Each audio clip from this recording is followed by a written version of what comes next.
Ang Ninuno. Ang kwentong ito ay hango sa totoong buhay. Mula ito sa isa nating kabayan na itagong na lang natin sa pangalang Rodrigo. Walang eksaktong taon, probinsya ng Siquijor. Nang mga panong ito, kasalukuyang nag-aaral sa lihim na karunungan itong si Rodrigo sa ilalim ng pagtuturo at gabay ng sariling ama. Bagaman nagsisimula pa lang sa larangan, marami nang natutunan ang binata. Nagpakita na ng kakaibang kahusayan sa larangan ng panggagamot gamit ang mga dasal. 18 taong gulang si Rodrigo nang magtagumpay na gamutin ang pinakaunang pasyente. Ito ay nang minsang mabati ng engkanto ang kapatid ng kanyang ama. Kung sinunod mo lang sana ang sinabi ko sa iyo, Benjo, hindi ka magkakaganyan. Itigil nyo na ang pamumutol ng puno sa gubat. Wika ng ama ni Rodrigo, na itago na lang natin sa pangalang Mang Usteng. Wala naman kasi kung ibang pagkakakitaan, Manong. Kesa naman magutom yung pamilya ko. Mas pipiliin kong isugal ang buhay ko kaysa wala silang makain. Tugon ni Benjo. Maya-maya ay dumating si Rodrigo. Dala ang mga gamit na ipinakuha ng matanda. Mabuti naman nandito ka na, Rodrigo. Sige na, simulan mo na ang panggagamot. Wika ng matanda. Napatingin sa kanya si Rodrigo. Nagtataka ang binata sa sinabi ng ama. Ano po, tay?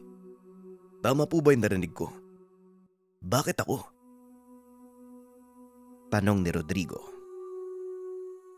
Bakit hindi? Hindi ba ito ang dahilan kung bakit ka nag-aaral ng lihim na karunungan? Para saan ang pag-aaral kung hindi mo susubukan? Tugon ni Mang Usteng. Nagdadalawang isip si Rodrigo dahil alam nito sa sarili na kulang pa ang kaalaman. Sigurado po ba kayo, tay? Ano po kasi, hindi pa ako handa eh. At saka, Ako ang makakapagsabi kung handa ka o hindi. Kaya bilisan mo na. Kanina pa nag-aantay ang tiyuhin mo. Ito ang tatandaan mo, anak. Sa panggagamot, oras ang kailangan. Bawat segundo ay mahalaga. Tugon ni Mang Usteng. Dali-dali namang hinanda ni Rodrigo ang sarili. Sinimula ng binata ang panggagamot. Humanga ang tiyuhin sa ipinakitang kahusayan ng binata. Tignan mo nga naman, oo. Talagang namana mo yung husay ni Manong Usteng, ah. Rodrigo, siguradong malayo ang mararating mo niyan.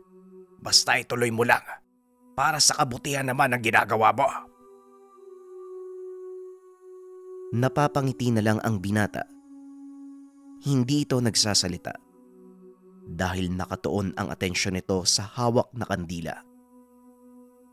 Ilang sandali pa ay pinatuloy ito ni Benjo sa palangganang may tubig. Dito nakita kung ano ang pinagmula ng sakit ng tiyuhin. batay po sa mga nakikita ko, doon po sa gawing tumana, meron kayong pinutol na puno. At saka, nasira, di ba? Naputulan kayo ng kadena. Pero tinuloy nyo pa rin yung pagputol ng puno.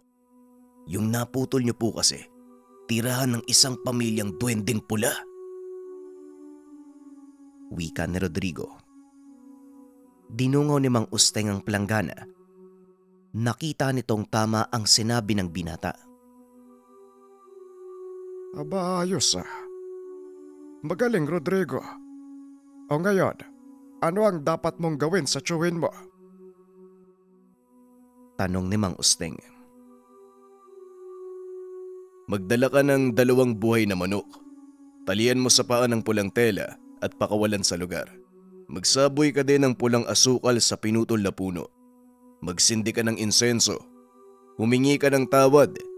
Yung bukal sa puso. Wika ng binata. Matapos ay nag-usal siya ng dasal. Inihip sa noo ng tiyuhin. Matapos ay nawala ang pananakit ng kamay nito. Kinabukasan ay unti-unti ding nawala ang pamamaga. Tuluyang gumaling ng sinunod ang sinabi ni Rodrigo. Ito ang naging simula ng pagiging kilala ng binata. Mas lalo pang pinagtibay ang debosyon sa mga hawak na gamit. Hindi pa ito nakontento dahil nagangad pa ng mas malakas na gamit ang binata. Tay, mukhang dumadami yung mga pasyente natin. Pahirap ng pahirap yung mga kondisyon na kakainkwentro ko. Siguro tay, oras na po para mangalap ako ng mas malakas na gamit. Kailangan na po Wika ni Rodrigo. Nang minsang mag-usap sila ng ama. Kakatapos lang gamutin ng binata ang pasyenteng biktima ng kulam. Tama ka nga Napansin kong medyo nahirapan ka kanina. At sa palagay ko din, napapanahon na nga. Maghanap ka ng malakas na gamit. May irerekomenda kong tao na maaari mong lapitan. Kaso nga lang malayong bahagi ng probinsya ang tahanan niya.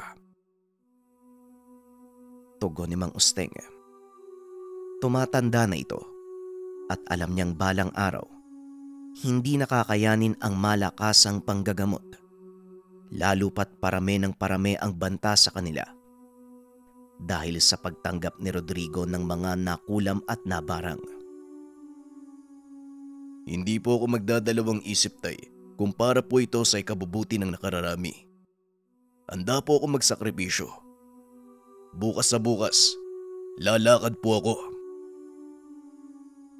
Wika ni Rodrigo. Kinabukasan ay maagang umalis ang binata. Kasama ang kaibigan na itago na lang natin sa pangalang June. Sino ba yung pupuntahan natin sa kabilang dako? Ang alam ko, delikado dun Sigurado ka, pre? Tanong ni June. Oo pare, kailangan kasi. At saka, wala ka bang tiwala sa akin? At isa pa, kilala ni tata yung pupuntahan, kaya huwag ka masyadong mag-alala.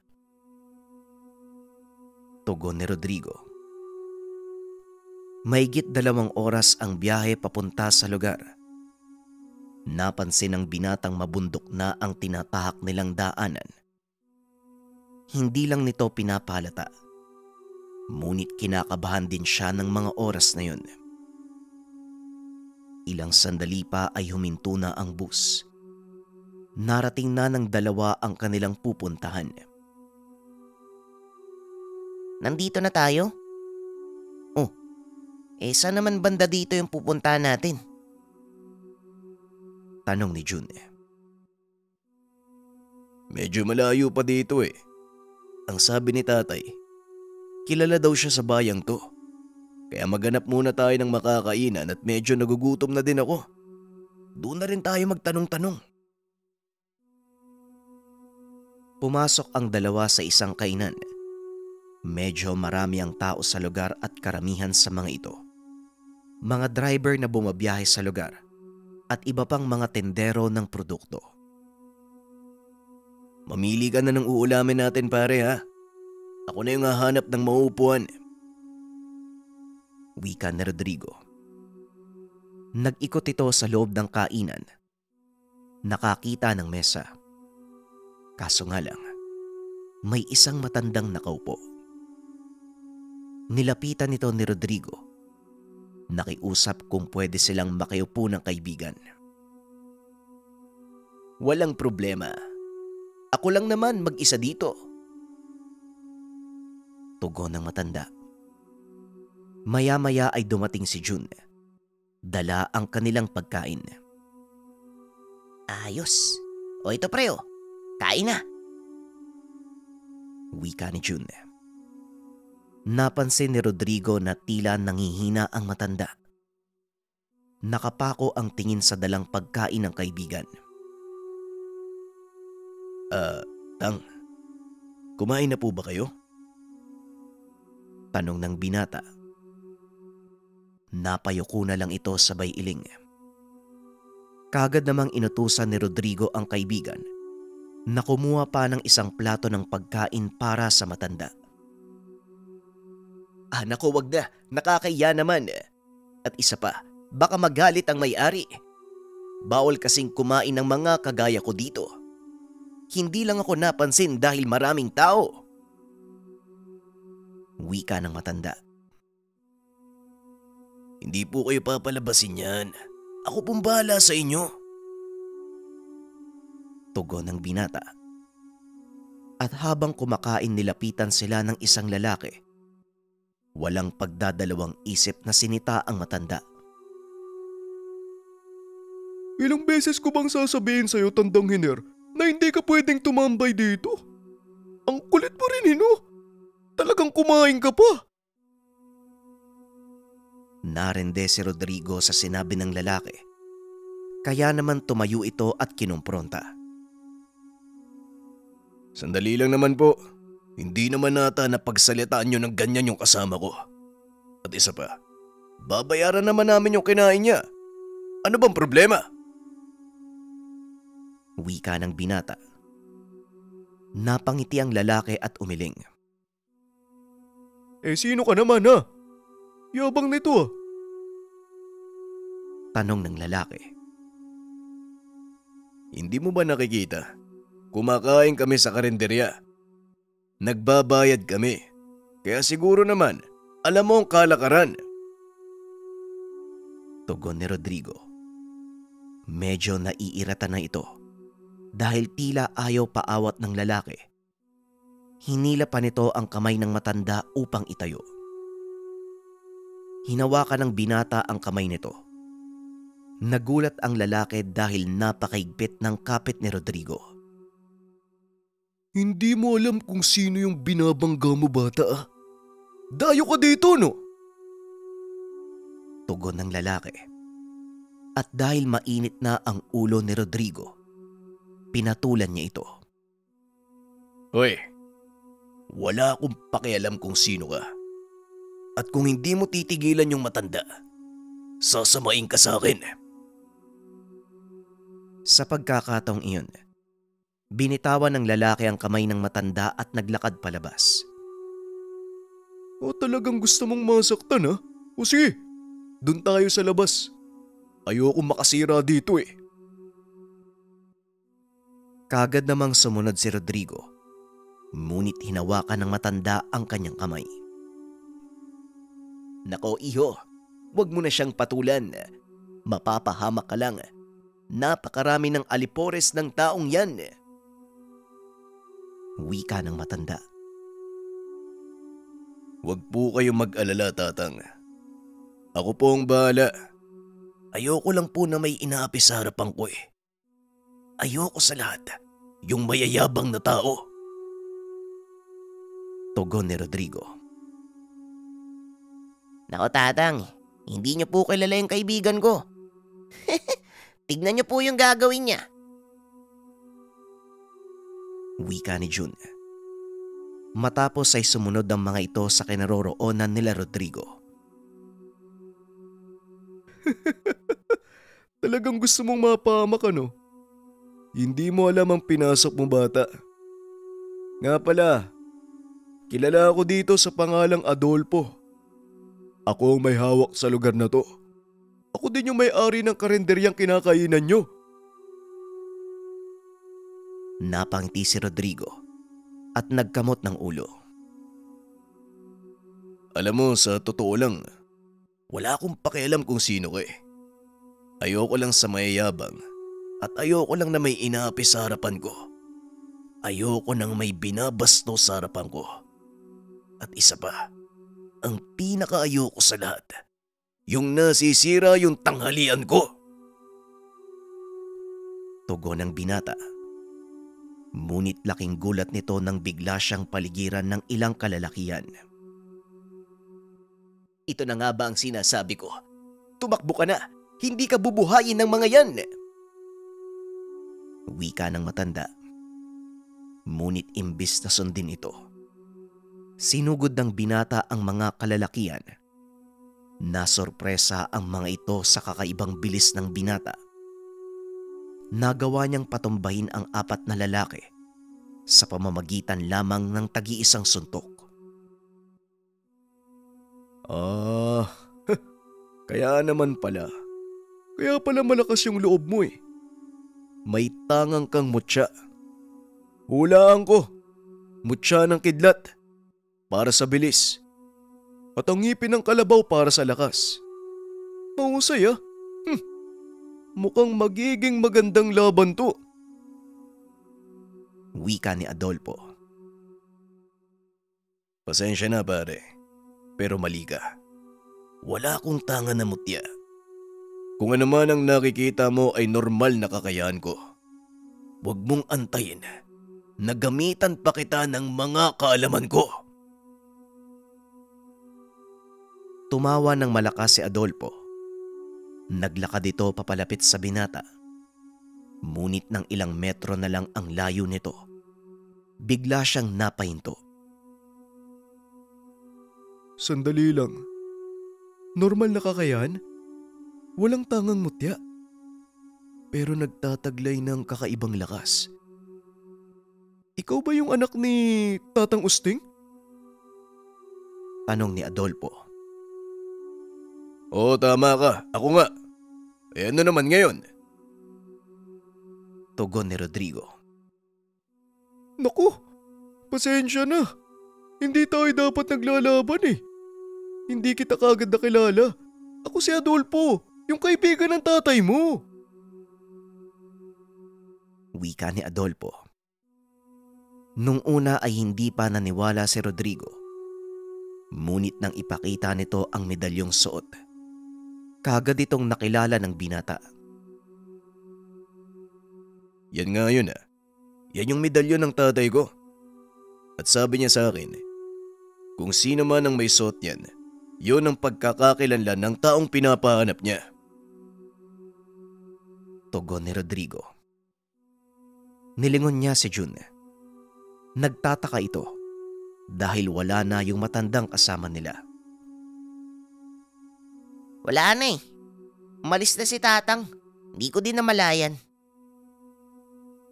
Wika ni Jun. Hindi kayo dapat nagtitiwala sa taong yun. Marami na siyang nabiktima dito. At yun ang dahilan kung bakit ko siya pinapalabas sa kainan. Hali kayo. At tuloy niyo yung pananghalian niyo. Doon tayo mag-usap sa loob. Pagkapasok sa loob, pinaliwanag ni Rodrigo ang dahilan ng pagpunta. Sa totoo lang po, medyo nangihina na kasi si tatay eh. Bilang kapalit niya, kailangan ko magpalakas. Kaya isinugo niya ako dito. Sa totoo lang, hindi ko alam kung anong daratnan ko eh. Pero malaki ang tiwala ko sa tatay ko. Kaya naman po hindi ako nagdalawang isip na sundin siya. Kailangan ko po talaga ng malakas na tangan eh. Gagamitin ko po para makatulong sa iba. Wika ni Rodrigo. Eh huwag kang mag-alala, wala tayong problema dyan. Hindi ka nagkamali ng lugar na pinuntahan. Dito kami nangangalap ng iyong ama. Nung bata pa ako, kung hindi mo na itatanong ha, ang yumao kong tatay ang pinakamalakas na antingero sa lugar na to. Tugon ni Adolfo. Bigla namang naisingit ni Jun ang tungkol sa matanda. Pwede makisingit? Yung matandang kasama namin kanina, bakit kayo galit? Tanong ni Jun. Si Mang Hiner. Dati pa siyang kilalang manggagamot dito sa lugar eh. Pero dahil napakaganid sa salapi, unti-unti niyang tinalikuran ng kakayahan. Hanggang sa hindi na siya makapanggamot. Yan yung nangyari. Tugon ni Adolfo. Dagdag pa nito, dahil sa inggit, isa-isa nitong siniraan ang pangalan ng lahat ng manggagamot sa lugar. sinubukang agawin ang mga tangang gamit. Sa kasamaang palad ay wala itong nakuha. At sa pamumuno ng tatay ni Rodrigo, nagawa itong madiskomunyon. Ayon pa dito, malaki ang galit ni Mang Hener sa ama ng binata. Mabuti na lang at hindi nahulog sa patibong nito ang magkaibigan. Dahil kung sakaling mangyari yun, maaaring hindi na sila makaalis ng buhay sa lugar. Teka, bakit naman kami hindi makakaalis ng buhay dito? Ano po bang mangyayari kung sakali? Tanong ni Rodrigo. Kung maraming mabuting antingero sa lugar na to, may mga gumagamit din ng kapangyarihan mula sa kaliwa. Ang kakayang taglay mo ay purong kanan, kaya makakakuha to ng atensyon ng mga kaliwa. Ang mabuti pa, sumama kayo sa bahay. Huwag kayong mag-alala. Walang gagalaw sa inyo pagkasama niyo ako. Tugon ni Adolfo. Pagkarating sa tahanan, nakita nito ang ilang kalalakihang nagtitipon sa harapan ng maliit na altar. Nagtataka ang binata, kaya hindi na nito napigilan ang sariling magtanong. Sino po sila, Manong? At saka ano pong ginagawa nila? Huminto sandali si Adolfo. Tinawag ang mga kalalakihan. Sila ang aking mga mag-aaral. Naghahanda sila para sa mahal na araw. Tamang-tama ang dating nyo ha. Bukas Lunes Santo na. Kung gusto nyong makakuha ng malakas na gamit, manatili muna kayo hanggang sa susunod na linggo. Walang pagdadalawang isip na pumayag ang binata. At habang naroon siya, pinag-aralan nito ang pamamaraan ni Adolfo. Bagaman may kaalaman sa mga dasal, dumidepende ito sa mga tangang mutya. Ipinakita din ito ang mga alagang gamit, kagaya ng mutya ng bulak, mutya ng kidlat, marindakit o mutya ng bundok. Napakarami pang iba. Ngunit ang talagang nakaagaw ng atensyon ni Rodrigo, ang pagbabaon ng mutya sa katawan. Pinanood niya ang pamamaraan ng pagbabaon. Kung titignan ay napakasakit. Ngunit ayon kay Adolfo, nagbibigay ito ng karagdagang kakayahan sa may tangan, depende sa mutyang ibabaon sa katawan. Hindi kumbinsido ang binata sa sinabi ni Adolfo. Kaya naman hinayaan itong masaksihan ni Rodrigo ang pagsubok sa bagong baong mutya. Eto yan oh. May ibinaon sa katawan ng taong yan. Kapirasong tipak ng batoo mo. Manood kang mabuti, Rodrigo. Wika ni Adolfo. Nanlaki ang mga mata ni Rodrigo nang makita niyang lumalakad sa ibabaw ng nagbabagang uling ang lalaki. Hindi man lang napaso ang talampakan nito. Kasunod ay ang mainit na tubig. Ibinuhos sa likuran, ngunit tila walang epekto. At ang pinakahuli, sa pamamagitan ng itak. Ilang ulit na pinagtataga ng ilang pang kalalakihan ng katawan ng nagpapasubok. Laking gulat ni Rodrigo dahil hindi man lang tinablan ang katawan ng taong iyon. Yan ang isa sa mga katangian ng batoo mo. Kadalasang tangan ng mga haring bakal. Wika ni Adolfo. Sa palagay ko, kailangan ko din yan. Sa ngayon kasi napakaraming banta sa buhay namin ni tatay. Dahil sa mga mangkukulam at mga mambabarang na nakakainkwentro ko. Ayaw kasi ni tatay na patayin ko sila eh. Tugon ni Rodrigo. Kasi yung tatay mo, talagang malambot yung puso pagdating sa ganyan. Pero sige, kung talagang gusto mo, matutulungan kita. Wika ni Adolfo. Kagad sinimula ng ritual ang pagbabaon ng kaperasong tipak ng batoomo sa katawan ng binata. At nang matapos ito, naramdaman ni Rodrigo ang malaking pagbabago sa katawan. Anong nangyayari? Bakit? Bakit ganun? Bakit parang bumigat yung pakiramdam ko? Normal lang ba to? Tanong ni Rodrigo habang sinasapo ang ulo. Oo, normal lang yan. Normal na pakiramdam. Nilalabanan ng dasal sa katawan mo ang kakayahan ng batoo mo. Maninibago ka pero ilang minuto lang, mawawala din yan. Sa oras na kilalanin ng katawan mo ang batoo mo. Tugon ni Adolfo. Ilang sandali pa, bumuti ang pakiramdam ng binata. O kumusta naman ang pakiramdam mo? Maayos na ba? Tanong ni Adolfo. Sa ngayon ho, medyo maayos na. Maraming salamat ho Walang anuman. Kung gusto mong subukan ng kakayahan mo, pwede tayong humiling sa mga kasamahan ko. Sige po. Gusto ko pong malaman kung anong epekto nito sa katawan ko Pag-uusap ng dalawa. Matapos ay sinubukan ng binata ang bagong tangan. Nasorpresa ito dahil napaka-epektibo ng batoo mo na ibinaon sa katawan niya. Matapos ang pagsubok, kinausap ni Adolfo ang binata. Binigyan pa niya ng ilang mutyang pwedeng gamitin. Kagaya ng mutya ng linta, mutya ng puso ng saging, mutya ng suso, at mutya ng bigas. Tuwang-tuwa si Rodrigo dahil alam nito sa sarili na napakabisa ng nakuwang gamit. Ngunit nang pauwi na sila, saka pa lamang lumantad ang kaguluhan. Kasalukuyang nag-aabang ng bus pabalik sa kanilang lugar sina June at Rodrigo nang biglang nagpakita ang matandang tinulungan nila sa kainan ni Adolfo. Kung nalaman ko lang ng mas maaga, hindi ka na sana umabot pa sa tahanan ni Adolfo.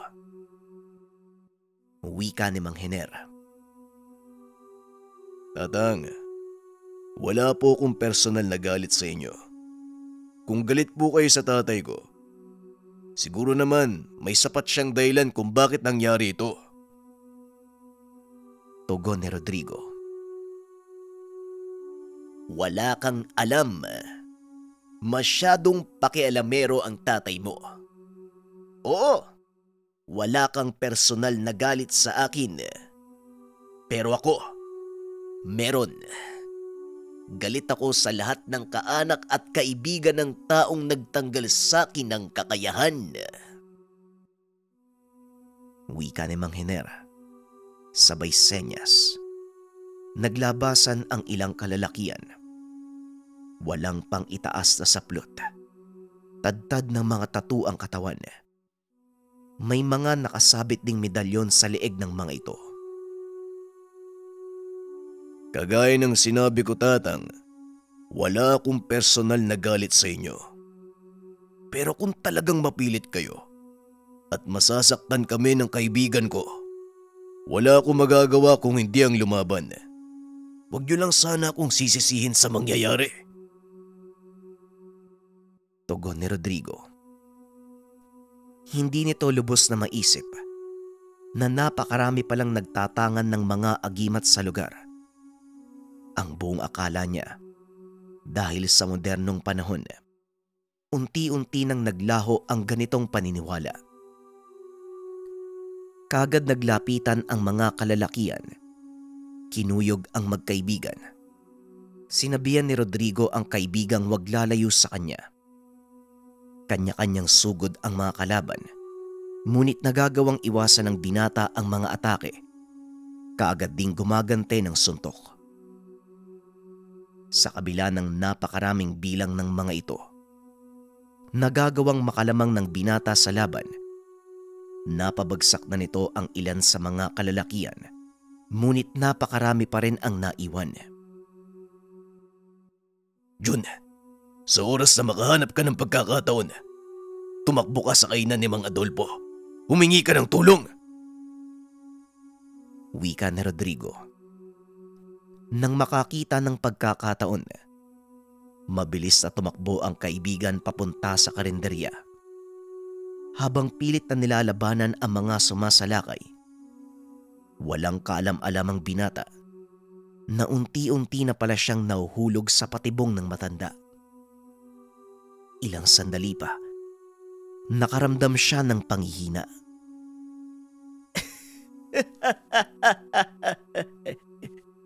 Nararamdaman mo na ba ang epekto ng lasong dasal na ibinato ko sa iyo? Huwag kang mag-alala. Wala kang mararamdamang sakit o hirap. Kagaya ko, mawawala lang din ang kakayahan mong magpagana ng dasal. Ito ang paghiganti ko. Wika ni Mang Hiner. Hindi na makatayo ang binata. Tanging proteksyong bigay ng Bato Omo na lang ang nagpapanatili ng kanyang kamalayan habang patuloy na binabayo ng gulpe ng mga kalalakihan. Kahit kailan, hindi ka makukontento sa buhay mo. Kahit mapatay mo pa ako, hindi mo mapapakinabangan ng makukuha mong kapangyarihan mula sa akin. Tugon ni Rodrigo. Hanggang sa tuluyang bumagsak ang katawan nito. Nakadapa na sa lupa si Rodrigo, ngunit nakikita pa din ito ang nangyayari sa paligid. Papalapit sa kanya si Mang Hiner. Akmang hahawakan siya ng matanda nang bigla itong tumilapon. Naramdaman na lang ng binatang may kung sinong umakay sa kanya patayo. Hindi ito ang oras para matulog. Uy!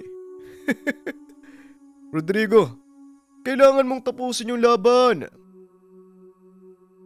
Wika ni Adolfo. Sabay bulong ng dasal sa tenga ng binata. Laking gulat ni Rodrigo dahil unti-unting nanumbalik ang lakas ng katawan. Maraming salamat, Mang Adolfo. Huwag kang mag-alala. Tatapusin ko ang labang ito. Hindi para sa akin, kung hindi para kay Mang Hiner. Tugon ng binata. Sabay lakad papunta sa kinakatayuan ni Mang Hiner. Isa-isang naglabasan ang mga kasama ni Adolfo upang harapin ang tauhan ng matanda. Gamit ang mga kaalaman sa mga dasal, iginapos nito ang matanda at pilit na pinaluhod. Nang hindi na ito makakilos, idinampi ni Rodrigo ang palad sa noo ni Mang Hiner. Nag-usal ng mga dasal. Anong ginagawa mo? Tatanggalan mo na naman ako ng kakayahan. Pasensya na, pero hindi ako titigil. Hindi lang kita tatanggalan ng kakayahan. Maging ang alaala mo, makakalimutan mo ang lahat. Simula nang matuto ka sa lihim na karunungan, hanggang sa araw na ito. Walang nagawa ang matanda dahil hindi nito makalas ang dasal na ibinalot sa kanya ng binata. Hanggang sa tuluyang natapos ni Rodrigo ang orasyon. Sa isang ihip, nawalan ng malay si Mang Hiner. Biglang kumalma ang paligid. Nagsipagpulasan din ang mga tauhan ng matanda. Nakainga ng maluwag si Adolfo dahil alam nito na tapos na ang kaguluhan. Tuluyan ng natuldukan ang pagigante ni Mang Hiner. Hindi lubusang akalain ni Rodrigo na mararanasan niya ang ganitong pangyayari. Ngunit kahit papano, natuto siya ng malagang aral. Walang maidudulot na maganda ang pagigante. Matapos ang kaganapan, umuwi ang binata sa kanyang ama. Ikwenento ang nangyari. Hindi ito makapaniwalang nagawa iyon ni Mang Hiner dahil ang buong akala niya, patay na ito. Ngunit sa kabila ng masamang karanasan, Masaya si Rodrigo dahil alam niya sa sarili na hindi siya nag-iisa. Napakarami niyang kagaya na nag-aaral ng lihim na karunungan. Minsan niyang napatunayan ang bagay na ito nang mapunta siya sa baryo ng mga antingero. Ang kwentong ito ay hango sa totoong buhay. Mula ito sa isa nating kabayan na itago na lang natin sa pangalang Elmo. Walang eksaktong taon. Barusbos. Anak, oy. Saan ka na naman ba pupunta? Oy, Niba. Alam mo ba to? Etong anak mo aalis na naman, no? Wika ni Tatay Tiban. Oo, Tiban. Nung nakaraang linggo pa yan nagpaalam sa akin eh. May gaganapin daw na jamboree sa Conception. Lahat ng mga Boy Scout, pupunta daw doon. Alam mo na, kailangan nila ng magandang lugar para sa pagtitipon. Hayaan mo na yung anak mo. Tugon ni Nanay Niba. Bakit naman kasi doon pa? Pumayag ka nang hindi man lang ako tinatanong. Saka naman mahal, jamboree. Ay nako, alam mo ba ang balita nung nakaraang taon doon? Lahat ng mga Boy Scout na diskrasya sa mismong lugar na sinasabi niya. Tapos gayon, doon pa rin ang lokasyon. Tapos pinayagan mo yung anak ba? Kahit walang permiso mula sa akin. Ano ba naman yan? Wika ni Tatay Tiban. Napayuko na lang si Elmo habang nakikinig sa pagtatalo ng mga magulang. Pero sinadya nila na hindi na muna ipaalam sa ama dahil alam nila na tututol kagad ito. Napagkasunduan nila ng ina na sa mismong pag-alis, doon na magpapaalam kay Tatay Tiban nang sa ganun wala na itong rason upang umatras. Napagalitan ng ama si Nanay Niba at sinabing kinukonsinti nito ang anak. Pero ayon sa ina, kailangan ng anak na maranasan ang mga ganitong kaganapan nang sa ganon mahasa ng bata ang mga abilidad, lalo na sa pakikisama sa ibang tao. Pero para sa ama, may iba pang mga pagkakataon at panahon sa pakikipagkapwa-tao. Hindi lang sa ganitong aktibidad, maging sa ibang mga lugar at organisasyon. Wag lang sa lugar na delikado ang mga dayo. Niba, dapat sabihin nyo din sa akin na alam mong tutol ako pero wala na eh. Andyan na yan eh. Alam mo ba kung ilang mga bata ang kinain sa lugar na yon? Hindi lang simpleng talon o bundok ang pupuntahan nila. Lugar yon ng mga engkanto na halos taon-taon nangunguha ng buhay ng mga bata. Kung ayaw niyong makinig sa akin, o sige, kayo ang bahala. Pero wag niyo kong sisisihin kung may mangyaring masama sa anak natin. Wika ni Tatay Tiban. Tay, wag naman po kayo magalit. Ayoko po nag-aaway kayo ni nanay. Hindi naman po kami magtatagal dun eh. Pangako po, babalik po ko ng ligtas at maayos. Naiintindihan ko na para po sa akin yung sinasabi nyo. Pero po tay, kailangan ko pong maranasan to. Lalo na po sa pagtanda ko. Kailangan ko pong kayanin yung mga gantong bagay. Natigil sa pagsasalita si Elmo nang sumingit ang ama. Wala na ba akong karapatan na pigilan ka? Anong malaki ka na? Ilang taon ka pa lang eh. 13 anyos ka lang. Tapos gusto mo nang maranasan yung kung ano-anong bagay. Kahit nga ultimo pagkain mo, kailangan mo pa ang nanay mo. Tapos ganyan. Huminga ng malalim si Tatay Tiban. Alam niya na kahit anong sabihin ng mga oras na yun, hindi na magbabago ang isip ng anak. Maging ang asawa, Ramdam ni Tatay Tiban na tila nanlumo ito nang nasigawan niya. Sa kabilang banda, bukod sa buo na ang pasya ni Elmo, nakabili na ito ng mga kagamitan para sa gagawing pagtitipon. Bago makalis ang anak, naglahad muna ang ama ng mga bagay na hindi dapat gawin ng bata. Ang una, huwag maliligo sa talon kahit anong mangyari. Huwag din sasali sa mga gawain na gagawa ng ingay sa lugar. Kung susundin niya ni Elmo, paano siya makikiisa? Parang ganun din eh. Sumama siya, pero parang hindi din siya kasama. Wika ni Nanay Niba. Ayos lang po, Nay. Tatandaan ko po yun, Tay, para pumapanatag ka. Alam ko naman po na para sa kapakanan ko lang po yung sinasabi nyo eh. Tugon ni Elmo. Hanggang sa makarating ang kaibigan. Nakabihis na ito. Dumaan lang doon para sunduin siya. Nakatitig lang ang ama habang papalabas ang anak. Baka sa mukha ng bata na masaya ito. Bukod sa mga aktibidad, may sariling plano si Elmo na gagawin na hindi naman lingid sa kaalaman ng mga magulang. Hoy mga bata, Elmo ha, ang bili ng tatay mo. Anak, wala kami doon para bantayan ka ha.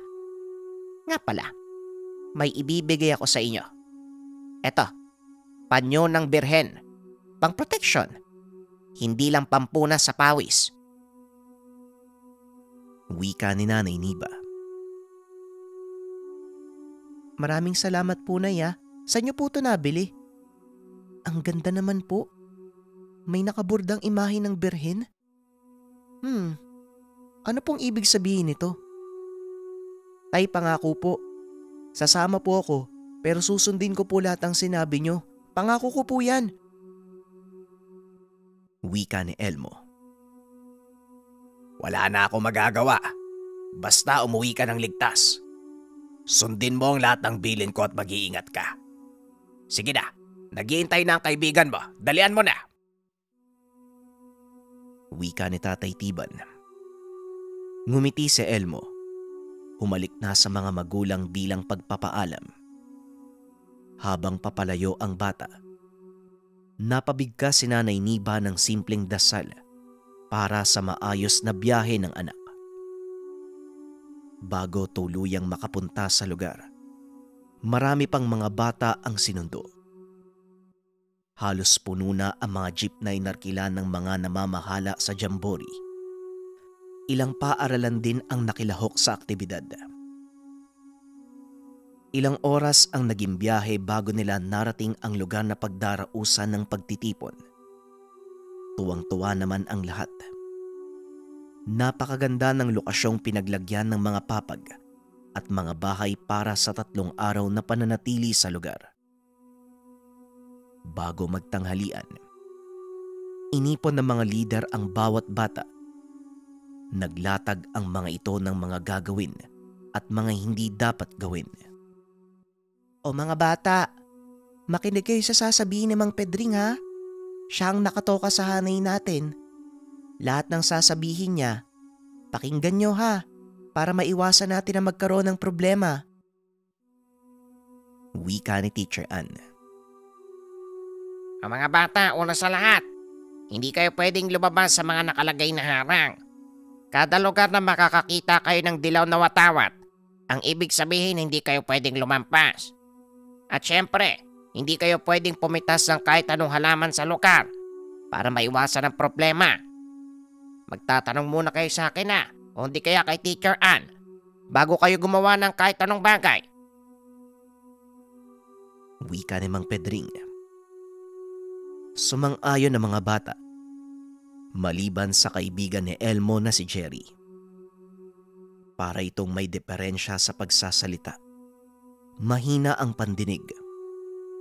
Ganun pa man, nakikitawa ito kapag may nakikita na masaya sa mga kasama.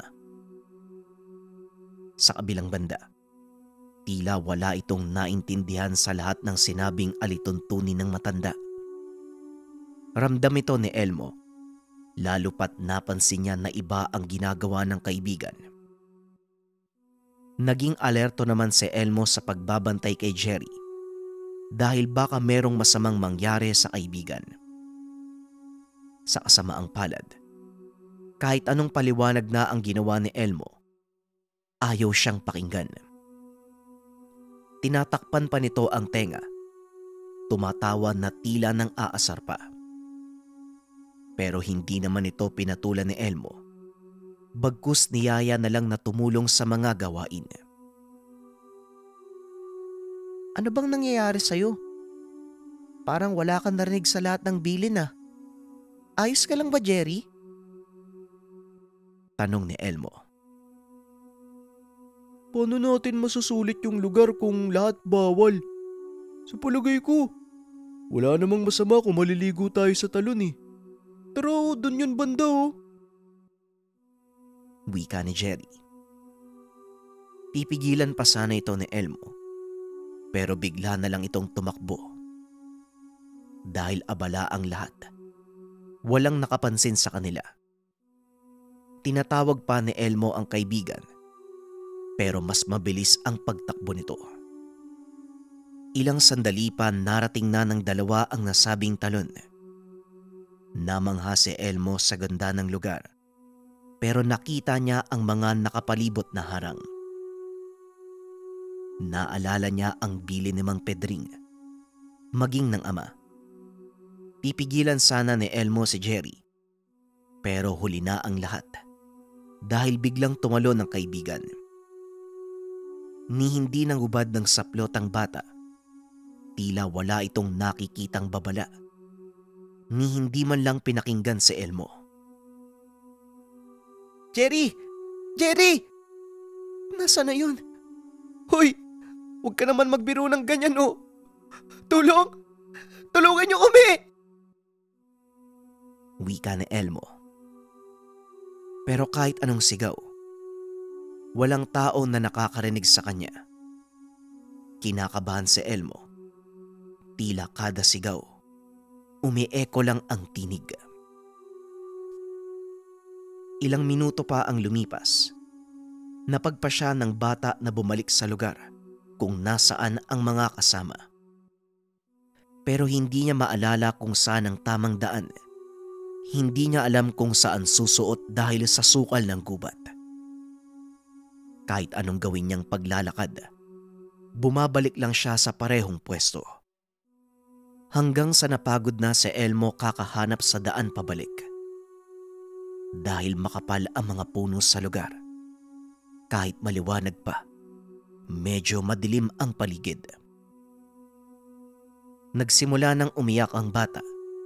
Kinuha niya ang panyong binigay ni Nanay Niba at pinunas sa luha. Matapos maipunas sa muka, itinali ni Elmo ang panyo sa ulo. Minuto lang ang lumipas nang may nakita siyang matandang naglalakad. Biglang nabuhayan ang bata. Sinalubong niya ang matanda. Humingi ng tulong. Pakiusap po, tulungan niyo po ako. Tulungan niyo po kami ng kaibigan ko. Hanggang ngayon po, hindi pa po siya nakakaahon dun sa talon eh. Kanina pa din po ako naliligaw eh. Wika ni Elmo. Hindi niyo ba alam na ipinagbabawal sa lahat ang lugar na ito? Ngayon hihingi ka ng tulong para sa kaibigan mo. Nila mo na ng talon ng kasama mo. Kaya kung ako sa'yo, kung gusto mo pang mabuhay, sundan mo ang mga nakataling dilaw na bandera. Mga bata nga naman, hindi sumusunod sa lituntunin. Wika ng matanda. Doon lang niya naalala ang sinabi ng namumuno sa aktibidad. Palaging tignan ang mga dilaw na bandera para hindi sila mawala o maligaw. Babala din ito na huwag pasukin ang lugar. Abot hanggang langit ang pasasalamat ni Elmo sa matanda. Pero nagulat ito nang bigla na lang nawala. Hindi niya alam kung saan sumuot ang matanda. Tumalikod na lang si Elmo sa lugar at hinanap ang mga dilaw na bandera. Minuto lang ang nakalipas. Habang naglalakad at sinusundan ang mga nakahilerang tali, nagtataka ang binata dahil ilang beses na siyang umikot, pero tila ngayon lang niya nakita ang bandera. Iba't ibang kulay ang nakikita ni Elmo, kaya nalito ito kung saan ang tamang daan. Naku, Diyos ko, tulungan niyo po ako.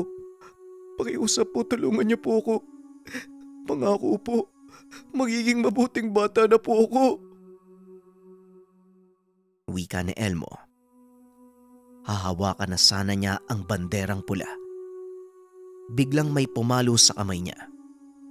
Napasigaw si Elmo hindi dahil sa sakit, kung hindi dahil sa gulat. Ay nakong bata ka. Bata mo pa makakalimutin ka na. Anong kulay ba ang sinabi ko sa'yo? Tapos ngayon, sa pulang bandera ka pupunta. Ayos. Akin ang kamay mo. Ito ang hawakan mo. Isang buto na magpapaalala sa'yo ng lahat. Dalian mo. Hawakan mo na. Wika ni Tandang Kirim. Aanuin ko po yung buto. Buto. Pero parang... Natigil si Elmo sa pagsasalita. Muli itong pinalo ng matanda ng hawak na baston. Ayon kay Tandang Kirim, hindi nakikinig ng maigi ang bata. Kakasabi ko lang. Talagang inulit mo pa. Buto nga yan. Bigay ko yan sa'yo bilang paalala. Sige na, wala nang oras, malapit ng madilim. Baka mamaya, hindi ka na makabalik sa lugar nyo. Bilisan mo na! Wika ni Tandang Kirim. Napatitig si Elmo sa matanda. Pero hindi na ito nagtanong pa. Binulsa na lamang ang binigay. Habang patuloy na naglalakad, sinundan ni Elmo ang kulay dilaw na bandera. Hanggang sa marinig niya ang mga kasamahan. Sumisigaw. Hinahanap sila. Isa sa mga kaibigan niya ang lumapit sa kanya. Teacher! Teacher Ann! Si Elmo po! Nandito si Elmo! Wika ni Kokoy. Inakbayan siya ng kaibigan. Inalalayan papunta sa iba pang mga kasama. Doon palang nakaramdam ng kakaibang pagod si Elmo. Tila nalanta ang katawan nito habang inaalalayan ng kasamahan. Hanggang sa nawalan ng malay si Elmo. Sigaw lang ni Kokoy ang narinig niya bago tuluyang ipikit ang mata. Kinabukasan, pagdilat ni Elmo, nagtataka ang bata kung bakit tila napakaingay ng paligid. Babangon sana ito, pero biglang may pumigil sa kanya. O anak, huwag ka na munang tumayo. Magpahinga ka muna ha, para makabawi ka ng lakas mo. Wika ni Nanay Niba. Nay, nasaan po ako? Ano po bang nangyari? Bakit po maingay? Nasaan po ba tayo? Tanong ni Elmo. Maingay? Wala naman ako naririnig eh. Anong ingay ba yung sinasabi mo? Dalawa lang naman tayo dito sa kwarto eh. Nasa pagamutan tayo anak. Mabang istorya. Pero nagpapasalamat ako. Nakabalik ka ng ligtas. Tugon ni Nanay Niba. Teka nay, nasan po si Jerry? Hindi po ba siya nakaahon? Nasan po siya? Nakuha po ba siya? Naisabihin niyo po kay Teacher Ann, si Jerry po. Wika ni Elmo. Hindi niya na napigilang umiyak nang maalala ang nangyari. Naluha din si Nanay Niba. Sinabing hindi pa rin nakikita ang kaibigan ni Elmo. Dagdag pa ng ina. Ginalugad na ang lahat ng lugar pero hindi talaga natagpuan si Jerry. Nanalangin na lang ito. Nagpapasalamat na ligtas si Elmo. Hanggang sa tuluyan ng makauwi ng tahanan ng bata. Pero mula nang mangyari ang insidente, maraming nagbago sa buhay ni Elmo. Kapag nagigising, palagi siyang nakakarinig ng ingay. Palaging takot. Hindi naman malaman ng mga magulang kung saan ito natatakot o kung ano ang naririnig na ingay. Ilang araw na ang lumipas matapos ang nangyari. Hinanap ni Elmo ang buto na ibinigay sa kanya ng matanda bago makabalik sa pwesto ng mga kasamahan. Eto ba ang hinahanap mo? Anong klase bang buto ito, anak? Saan mo ba nakuha yan? Mukhang kakaiba eh. Sinubukan ko pa yung pukpukin eh. Ang buong akala ko ginto. Pero wala namang nangyari. At saka hawakan mo, anak. Tignan mo, pakiramdaman mong maigi. Ay parang nangungusap. Parang umiinit. Wika ni Nanay Niba. Hindi ko din po alam na eh. Bigay lang po sa akin ni Tandang Kirim. Yung matandang nagligtas po sa akin. At saka, hindi naman po mainit ah. Buto lang po to eh. Pero ang sabi ng matanda, gagabayan daw po ako niyan. Kaya nagpapasalamat po ako. Baka dahil po dyan, kaya po ako nakabalik ng ligtas. Tugon ni Elmo. Habang hawak ang buto, biglang may kung anong enerhiya na dumaloy sa katawan ng bata. Kinilabutan siya, pero ayaw niya itong ipahalata sa ina. Ang buong akala niya doon matatapos ang lahat. Pero hindi. Ito ang simula ng mas malaking pagbabago sa buhay ni Elmo at ng pamilya. Kahit nagulo ang sistema ng buhay ng bata, naging daan naman ito para makita kung ano ang gampanin sa buhay. Napansin ito ng lahat, lalong-lalo na ang mga magulang ni Elmo. Kitang-kita ang kakaibang galaw nito. Bigla na lang siyang magsasalita kahit walang kasama. May oras din na bigla na lang itong nananamlay. Bahal, parang hindi na siya si Elmo yung anak natin. Hindi sa paninisi Alam kong gusto mo lang na maging masaya ang anak mo. Pero ano nang gagawin natin sa kanya ngayon? Ilang araw na siyang tulog Kung gumising man, parang wala naman sa sarili. Wika ni Tatay Tiban. Parating na si Mang Ambo.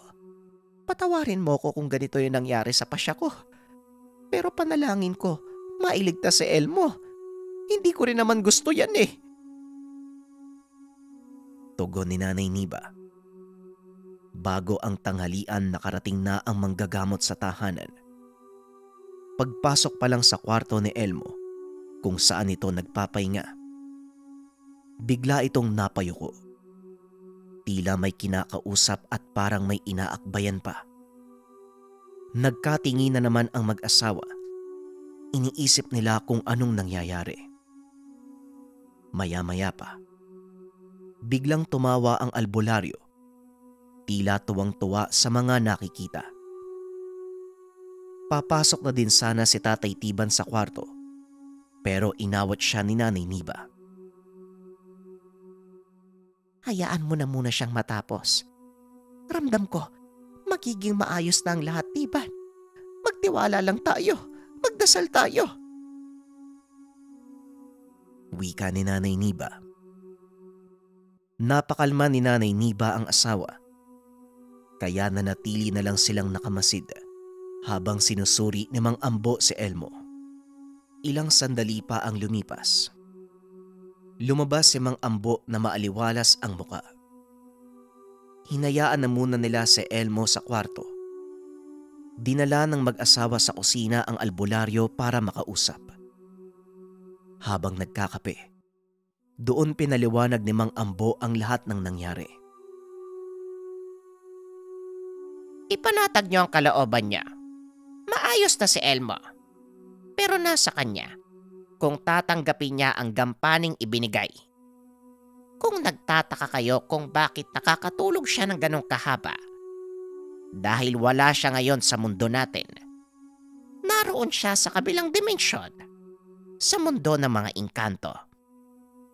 Si Elmo ang napili nila para maging tulay. Hindi para makapaminsala, kung hindi para makapanggamot kagaya ko. Ang kagandahan lang, mas malakas siya kung ikukumpara sa akin. Pero marami siyang kailangang matutunan para magampanan ng maayos ang responsibilidad. Kung papayagan niyo, gusto kong gabayan ng bata.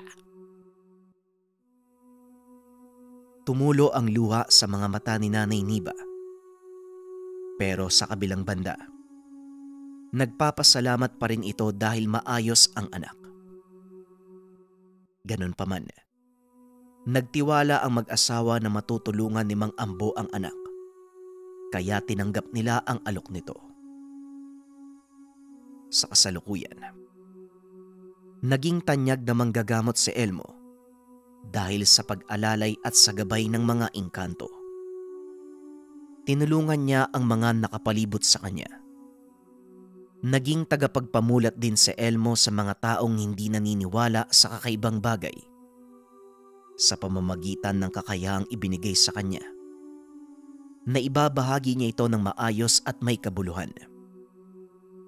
Bukod pa dito, nakapagtapos si Elmo sa kursong guro, kaya naman mas maraming nagtiwala sa kanya.